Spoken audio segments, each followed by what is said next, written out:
انا اكلت الاباوه يا سعاد. اللي يصلي على النبي يكسب. غنم بلدي صعيدي، دي اكله المزاجنجي. عندي بعظمه على عينك يا تاجر. الجديد بقى عندنا لحمه راس على الفحم. حكايتنا هتبتدي من الشربية اللي ناسها جدعان جدا، وعشان لكل حكاية بداية رحنا بقى لبداية الحكاية عند حكاية أبو حاتم. ومن أكتر الحاجات اللي بتميزهم إن هما شغالين الحاجة يوم بيوم ووجبة قليلة حتى لو خلصت عشان كل حاجة تبقى فريش. وفعلا اللي على أبو قديمه ربنا يعينه. معايا معهد حاسب آلي ولاسلكي، بس حبيت الشغلة دي عشان خاطر جدودي كلهم فيها وعمامي ووالدي فيها، واخدها بالصلاة على النبي وراثة وهواية. زي ما حضرتك شايف كده مش هتلاقي الرز كده في حتة. بص يا استاذ اسلام، الروس كلها لبانه، بيبقى الخروف صغير، وهكسر قدام حضرتك وهتشوف دلوقتي. دي الجبهه الضاني يا استاذ اسلام. دي الجبهه الضاني الثانيه اللي بيقولوا عليها الواحده البلدي، هي دي الجبهه يا استاذ اسلام. طلع لحضرتك اللسان دلوقتي.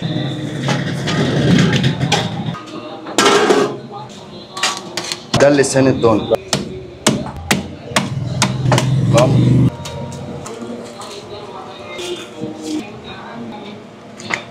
دي الجوهره يا استاذ اسلام زي ما حضرتك شايف كده. والله العظيم بيصحوا من الساعه 4 الفجر عشان يذبحوا ويطلعوا لنا البضاعه دي كده. دي الكوارع عندنا، ما عنديش جبهه، ما عنديش قرعات، زي ما حضرتك شايف كده اهو. بص الابوات، دي الاباوه اللي بتبقى محشيه فشه من جوه، دي بنغسلها وبنحشيها فشه عشان برضه الناس تبقى شايفه احنا شغلنا كله على كده بالصلاه على النبي. بص الكرشه بالصلاه على النبي. بص الكرشه ده بقى اللي مش هيهاوي الضاني ياكل عجالي. عندنا اللسان الاحمر العجالي. بص يا استاذ اسلام، اللهم صل على النبي.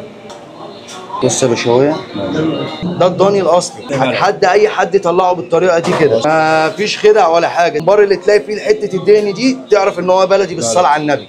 بص يا باشا، دي الاباوه العجالي بالطريقه دي زي ما انت حضرتك شايف كده.